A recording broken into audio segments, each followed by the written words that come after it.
Hi, and welcome to the review. We are going to pick up on the discussion of CJ's inaugural book, The Indictment of the Legal System. Listen as they really have an in-depth discussion on the contents. Okay, get ready to dive deep into some investigative journalism. Hmm. Because today we're going to be looking at CJ's research into the UK legal system. And honestly, it's some heavy stuff. Like, it really reveals cracks in the system that we might not even want to believe are there. But CJ has dedicated their life to uncovering these truths, and we're here to kind of help you understand, like, what they had to dig through to do it. Yeah, what really struck me right away was just the sheer volume of CJ's research. We're talking articles and court documents and historical analysis. They even went back to ancient Egyptian texts. To trace the evolution of legal systems, it's pretty wild. Oh, I know, and you won't believe this. CJ's background isn't even in law. Like, they started out in business management and accounting. Yeah, and it's fascinating, how their personal journey led them to investigative journalism. In the preface, CJ talks about this, like, burning desire to expose injustices, and that ultimately led them to dive headfirst into the complexities of the UK legal system. Yeah, that really resonated with me. It reminds me of that time I got a parking ticket, and I knew it was completely wrong, but I just felt so powerless to fight it. Like, those small encounters can really make you feel like the system is working against you. That feeling of powerlessness is something CJ explores a lot throughout their work. And they actually trace it back to ancient civilizations and their concept of law and order. Like, they draw this fascinating parallel between ancient Egyptian Ma'at, which was this idea of divine balance and justice, and the modern struggle to ensure fairness in our legal systems. It's so wild to think that even thousands of years ago, people were grappling with the same fundamental questions about justice and fairness that we are today. Exactly. And CJ's research shows how these concepts have evolved over time. They connect those ancient ideas to landmark documents like the Magna Carta, which laid the groundwork for individual rights and protections within the English legal system. And later, the writings of John Locke, who championed individual liberties and limited government. Okay, so we've got these, like, lofty ideals, about justice being this fundamental pillar of society. But then CJ's research hits you with the reality. Racial disparities in policing, inadequate legal representation, even bias among judges. Like, it's almost unbelievable that some of these things are happening right under our noses. Right, and that's where CJ's dedication to being so thorough really shines. They don't just present these issues in broad strokes, they give really concrete examples, like the case study on racial profiling, where they lay out these shocking statistics from Parliament.uk, revealing the disproportionate targeting of people of color by law enforcement in 2015. It's disturbing to see how deeply ingrained these biases are within the system. Yeah, it makes you wonder how much we're really willing to accept in the name of law and order. Like, how do we reconcile these disparities with the very idea of equal justice under the law? Yeah, that's the question that CJ grapples with throughout their research. And they connect these modern-day issues to a global context, referencing the United Nations framework on the responsible use of police authority from 1979. This shows it's not just a UK problem. It's this widespread struggle to balance power dynamics in policing. It's not just about, like, overt discrimination either. CJ really delves into the more insidious ways bias can, like, permeate the legal system, like unpacking these concepts of explicit and implicit bias, explaining how even unconscious stereotypes can influence decisions made by law enforcement and judges. Yeah, that's a tough pill to swallow. Yeah. It's one thing to acknowledge, outright prejudice, but to think that even well-intentioned individuals can unknowingly perpetuate bias within the system, it's mind-boggling. Exactly. And CJ doesn't shy away from the difficult task of illustrating how this plays out in real-world scenarios. Like, they provide examples from their research of judges handing down rulings that seem to be influenced by socioeconomic bias, contrasting those cases with the ideal of justice as fairness put forth by legal philosopher John Rawls. So how do we even begin to address something as pervasive as implicit bias? Well, CJ argues that the first step is awareness. By understanding how our own unconscious biases can impact our perceptions and judgments, we can start to mitigate their influence. CJ highlights various training programs and initiatives aimed at raising awareness about implicit bias within the police force and the judiciary, emphasizing the importance of ongoing education and reflection. Okay, that makes sense. But awareness alone doesn't seem like enough to really level the playing field. You're right, CJ goes deeper, unpacking the systemic flaws that create barriers to justice for marginalized communities. They use the term structural barriers to describe the intricate and often invisible ways the system can disadvantage certain groups. Okay, let's unpack that a bit. What exactly do these structural barriers look like? Well, CJ highlights a number of factors, including limited access to legal representation. They lay out the grim reality of the legal aid system, which is chronically underfunded and overwhelmed, leaving many individuals facing serious legal challenges without adequate support. Yeah. It's heartbreaking to think about people having to navigate these complex legal processes without proper guidance. It's like setting them up to fail from the start. Exactly. And CJ's research shows how this lack of access to legal aid can lead to a vicious cycle of injustice, resulting in harsher sentences and even wrongful convictions. It's a clear illustration of how systemic issues can perpetuate inequality. CJ also discusses the challenges posed by language barriers within the legal system. Like, it's hard enough to understand legal jargon even if English is your first language.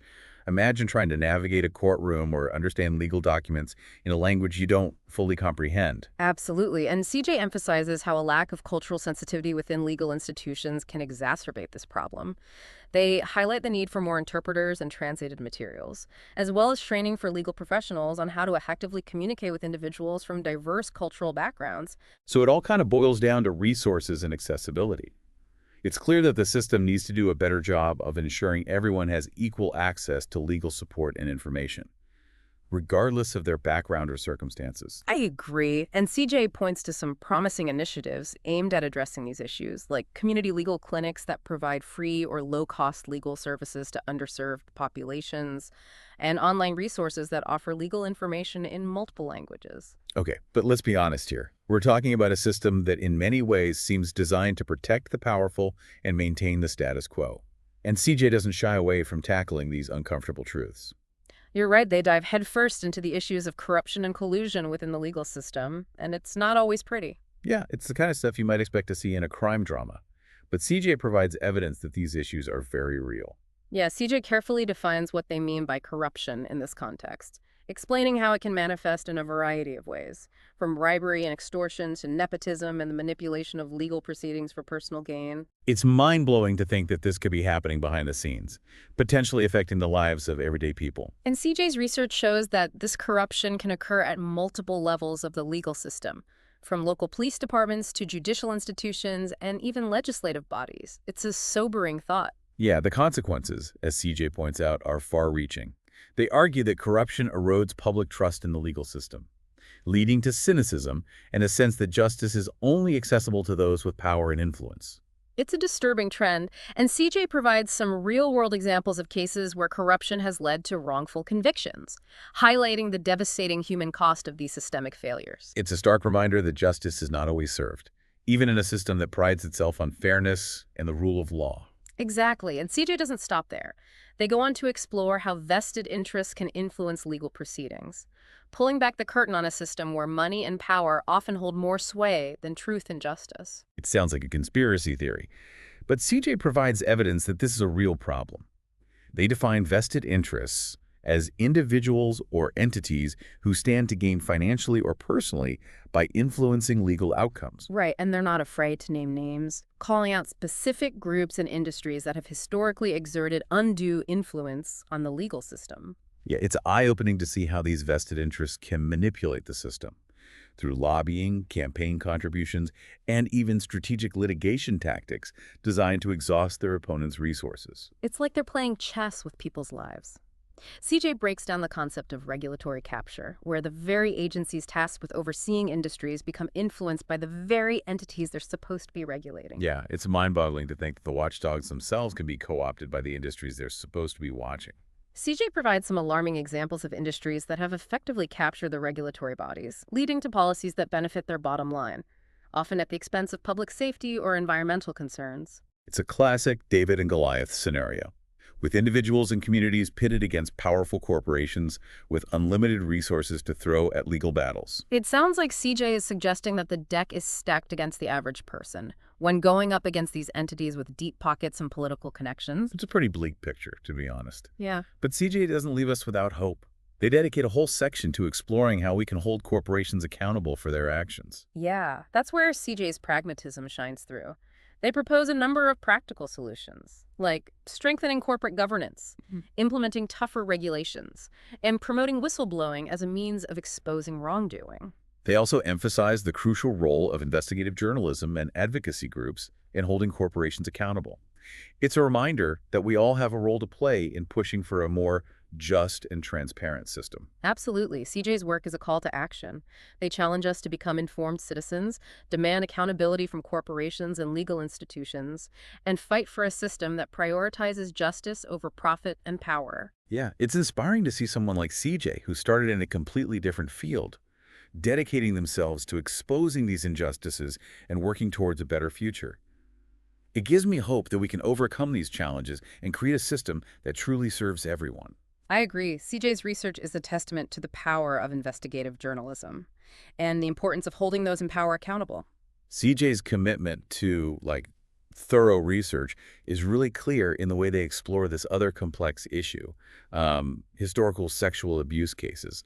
That's where the weight of the burden of proof and the lack of a statute of limitations becomes really apparent. Yeah, it's such a sensitive topic, and CJ handles it with so much nuance, like exploring the unique challenges these cases present to the legal system. Think about it, allegations being made years, sometimes decades, after the alleged abuse occurred.